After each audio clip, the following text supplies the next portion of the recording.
ಇಂದಿನ ಯುವಕ ಯುವತಿಯರಿಗೆ ಕಲೆ, ಸಂಗೀತ, ನೃತ್ಯದಂತಹ ಹವ್ಯಾಸಗಳು ಸಾಮಾನ್ಯವಾಗಿದ್ರೂ ಮೈಸೂರಿನ ದಟ್ಟಗಲಿಯ ಯುವಕನೊಬ್ಬ ಕೃಷಿಯನ್ನೇ ತನ್ನ ಬಲವಾಗಿ ಮಾಡಿಕೊಂಡು ಎಲ್ಲರ ಗಮನ ಸೆಳೆದಿದ್ದಾರೆ. ಪ್ರಶಾಂತ್ ಎಂಬ ಈ ಯುವಕ ಖಾಸಗಿ ಕಂಪನಿಯಲ್ಲಿ ಕೆಲಸ ಮಾಡುತ್ತಾ ವರ್ಕ್ ಫ್ರಮ್ ಹೋಮ್ ಸೌಲಭ್ಯವನ್ನ ಬಳಸಿಕೊಂಡು ತಮ್ಮ ಮನೆಯ ಮುಂಭಾಗದ ಖಾಲಿ ಜಾಗದಲ್ಲಿ ಸಾವಯವ ಕೃಷಿಯನ್ನ ಕೈಗೊಂಡಿದ್ದಾರೆ. ಕೇವಲ 3 ವರ್ಷಗಳಲ್ಲಿ ಈ ಜಾಗವನ್ನ ಒಂದು ಚಿಕ್ಕ ತೋಟವಾಗಿ ಪರಿವರ್ತಿಸಿದ್ದಾರೆ. ಇದು ಮನೆಗೆ ಬೇಕಾದ ತಾಜಾ ತರಕಾರಿಗಳು ಮತ್ತು ಹಣ್ಣುಗಳನ್ನು ಒದಗಿಸುತ್ತದೆ.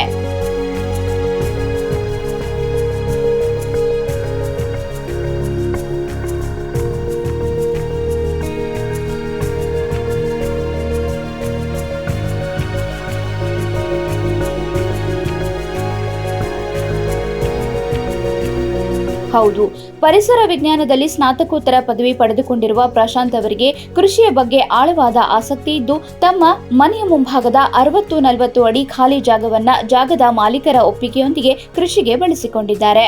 ಇಲ್ಲಿ ದಂಟು ಸೊಪ್ಪು, ಸಾಂಬಾರ್ ಸೊಪ್ಪು, ಕ್ಯಾರೆಟ್, ಬೀಟ್ರೂಟ್, ಗೆಣಸು, ಟೊಮೆಟೊ, ಬದನೆಕಾಯಿ, ಕರಿಬೇವು ಸೊಪ್ಪು ಮತ್ತು ನಂಜನಗೂಡಿನ ರಸಬಾಳಿಯಂತಹ ಫಸಲುಗಳನ್ನು ಬೆಳೆಯುತ್ತಾರೆ. ಇದರ ಜೊತೆಗೆ ವಿವಿಧ ಹೂವಿನ ಗಿಡಗಳನ್ನು ನೆಟ್ಟು ತೋಟಕ್ಕೆ ಸೌಂದರ್ಯವನ್ನ ತಂದಿದ್ದಾರೆ. ಬೆಳಗ್ಗೆ ಒಂದು ಸ್ವಲ್ಪ ಹೊತ್ತು ಇಲ್ಲ ಫ್ರೀ ಇದ್ರೆ ಈವ್ನಿಂಗ್ ಒಂದು ಸ್ವಲ್ಪ ಹೊತ್ತು ಒಂದು ಹಾಬಿ ಥರ ಒಂದು ಗಾರ್ಡನಿಂಗ್ ಮಾಡ್ತೀವಲ್ಲ ಮನೆಯಲ್ಲಿ ಆ ಥರ. ಬಟ್ ನಾವು ಶೋ ಗಿಡಗಳಕ್ಕಿಂತ ಜಾಸ್ತಿ ನಮಗೆ ಬೇಕಾಗಿರೋ ತರಕಾರಿ ಗಿಡಗಳು, ಹಣ್ಣು, ಸೊಪ್ಪು ಇದನ್ನ ಹಾಕೊಂಡು ಬೆಳಿತೀವಿ. ಇದು ಆಪೋಸಿಟ್ ನಿಮ್ಮ ಮನೆ ಎದುರುಗಡೆ ಇರೋದು ಜಾಗ ನಿಮ್ದೇನಾ? ಹೇಗೆ? ಇಲ್ಲ ಮೇಡಮ್, ಇದು ಇನ್ನೊಬ್ರು ಜಾಗ. ಅವ್ರ ಹತ್ರ ಕೇಳ್ಕೊಂಡು ನಾವು ಹಿಂಗೆ ತೋಟ ಮಾಡ್ಕೊಂಡು ಖಾಲಿ ಸೈಟ್ ಬಿಟ್ಟಿರ್ತಾರಲ್ಲ, ಹೌದು, ಅದು ಸುಮ್ಮನೆ ಖಾಲಿ ಇರೋದ್ರ ಬದಲು ನಾವು ಹಿಂಗೆ ಗಿಡ ಹಾಕೋತೀವಿ ಅಂತ ಅವರು ಒಪ್ಕೊಂಡು ಆ ಜಾಗದಲ್ಲಿ ನಾವು ಈ ತರ ಗಿಡ.